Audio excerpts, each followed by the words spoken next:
ঠিক আছে, শোনো। একবার এক ছোট্ট বানর একটা বড় গাছে বাস করত।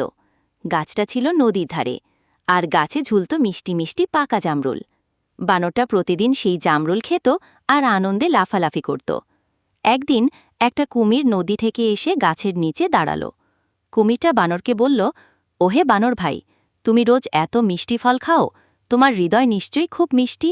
আমার স্ত্রী অসুস্থ, সে তোমার হৃদয় খেতে চায়। বানর হেসে বলল, ও তাই নাকি?